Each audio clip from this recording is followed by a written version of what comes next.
Nagaland Chief Minister Dr. Nipurio Pra aji Nagaland Police laga 549 gari aro 12 mobile forensic laboratory van flag off krishe. Police complex Chumukidimade idu gari khan Kinyado assistance to state and union territories for modernization of police aro modernization of forensic capabilities 2025 to 2026 niche pra ase krishe. Abi details saba. HornbillTV itia police complex Chumukidimate aigena ase. Nagaland Public Security and Service aro forensic investigation kan boost kuriwo nimere aji Chief Minister of Nagaland bra 549 vehicles aro 12 mobile forensic vans aji flag off kurigena public service nimite aji lojabole lagase itu moan itia details sailobo.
It gives the immense pleasure to join you today for the flagging off of 549 new police vehicles procured under the scheme of assistance to states and union territories for modernization of police for the financial year 2025-26. Today's program marks an important milestone in our continuing efforts to strengthen the operational capability of Nagaland Police. These vehicles are not merely addition to the police tool.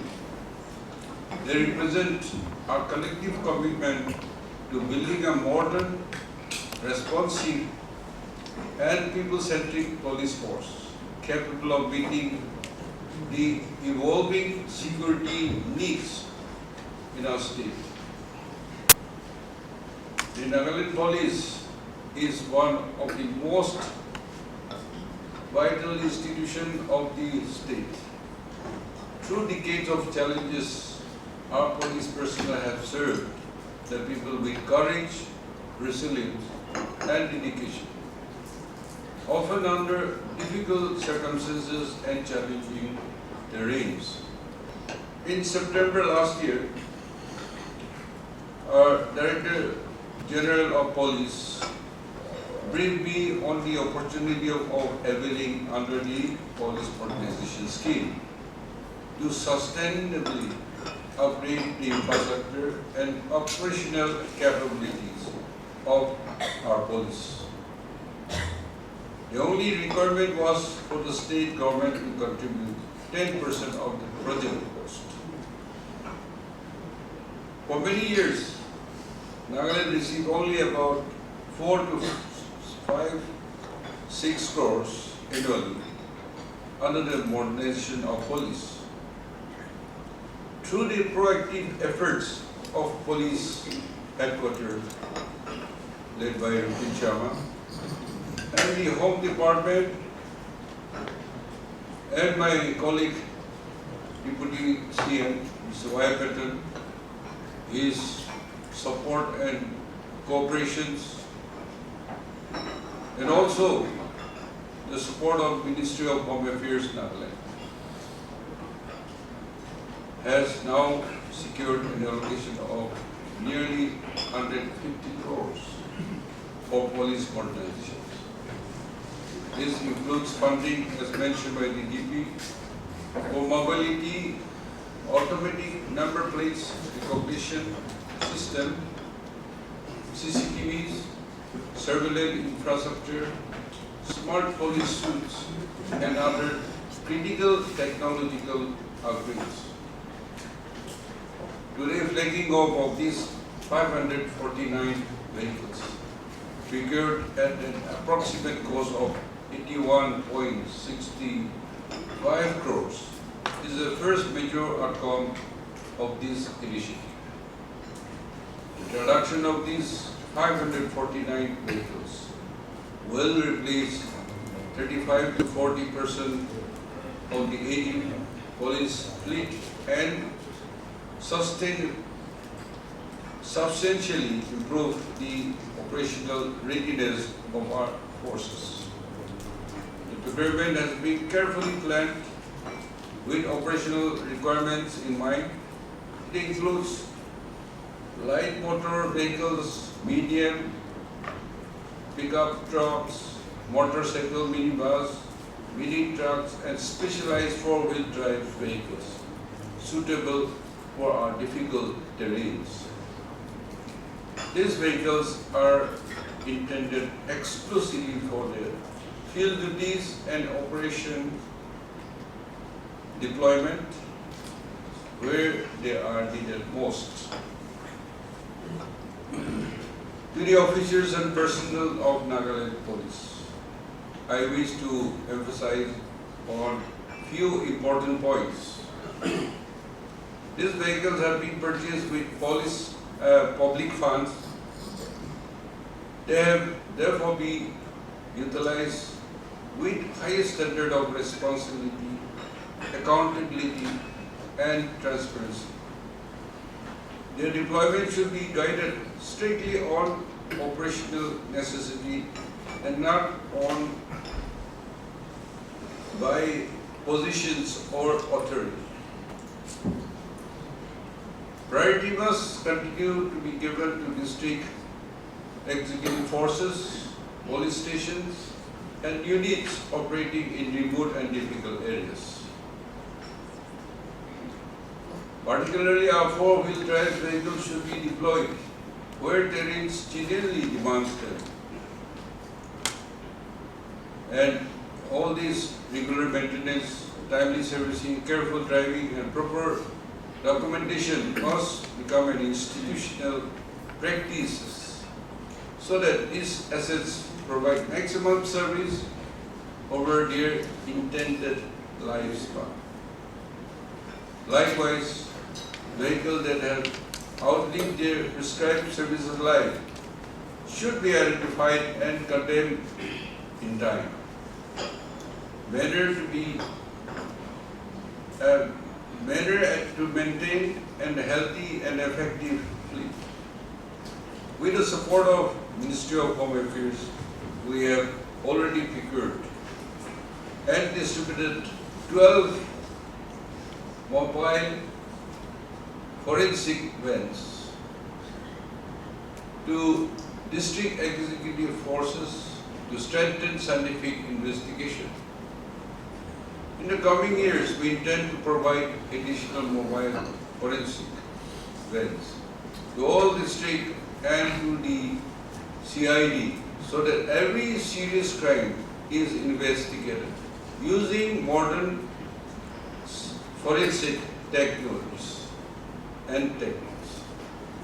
The vehicles we flag off today are therefore not merely machines. They are instruments of public service, symbol of our commitment to modern governance and investigation in the safety and security of every citizen in our state.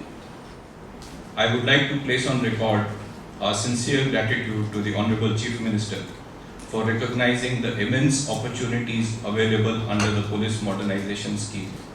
On every occasion that the possibility of significantly enhancing the police infrastructure and capabilities of Nagaland was presented, the Honorable Chief Minister responded positively and promptly, including writing letters to the Union Home Minister, Mr. Amit Shah, on the proposals and ideas that I brought to the table. That support has enabled Nagaland Police to secure unprecedented levels of assistance for police modernization. Resultantly, from the usual assistance under police modernization ranging from 5 to 20 crores annually in the past 10 to 15 years, in the financial year 2025-26, the financial assistance which Nagaland Police obtained catapulted to almost 155 crores. Under the centrally sponsored and modernization schemes, opportunities arise within limited time windows. States that are able to quickly provide their matching share and complete utilization of funds may become eligible for larger allocations and additional opportunities in subsequent years. Timely and speedy decisions and processing of files and proposals, therefore, directly translate into improved infrastructure and enhanced policing capabilities. In this context, I would respectfully submit 3 related points. First, funds allocated by the MHA under various schemes need to be released and utilized in a strictly time-bound manner. Delays at the state level, if they occur, slow down our modernization plans. Secondly, and equally important, is the continued timely release of the state's matching share of 10% for these projects.